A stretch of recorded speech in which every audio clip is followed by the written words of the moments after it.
যেই আমল করলে আমরা রসুলের সাথে জান্নাতে থাকতে পারবো, তার ভিতরে একটি আমল হচ্ছে রসুলকে বেশি থেকে বেশি ভালোবাসা।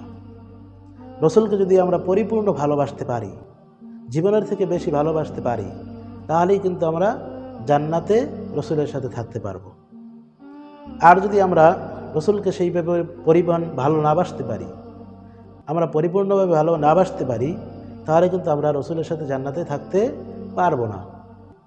এজন্য বেশি থেকে বেশি, ফ্যামিলির থেকে বেশি, পরিবারের থেকে বেশি, জীবনের থেকে বেশি আমাদের রসুলকে আমাদের ভালোবাসতে হবে। যদি বাসতে পারি তাহলেই আমরা রসুলের সাথে জান্নাতে থাকতে পারবো। হযরত আনাস রাদিয়াল্লাহু তাআলা আনহু তিনি বলেন, একদিন রসুল সাল্লাল্লাহু আলাইহি ওয়াসাল্লামের কাছে একজন ব্যক্তি এসে জিজ্ঞাসা বলল, ইয়া রাসূলুল্লাহ, ইয়া হাবিবাল্লাহ, কিয়ামত কবে হবে? রসুল সাল্লাল্লাহু আলাইহি ওয়াসাল্লাম কোনো উত্তর দিলেন না। এভাবে করে রসুল সাল্লাল্লাহু আলাইহি ওয়াসাল্লামকে সে আবার জিজ্ঞেস করলেন, ইয়া রাসূলুল্লাহ, ইয়া হাবিবাল্লাহ, কিয়ামত কবে হবে? তখন রাসূলুল্লাহ সাল্লাল্লাহু আলাইহি ওয়াসাল্লাম তাকে জিজ্ঞাসা করলেন, তুমি যে কিয়ামত কবে হবে এই কথাগুলো বলো, তুমি কিয়ামতের জন্য, তুমি আখিরাতের জন্য কি প্রস্তুতি নিয়েছো? তখন ওই ব্যক্তি রসুল সাল্লাল্লাহু আলাইহি ওয়াসাল্লামকে জবাব দিলেন, ইয়া রাসূলুল্লাহ, ইয়া হাবিবাল্লাহ, আমি তো তেমন কিছু করতে পারি না।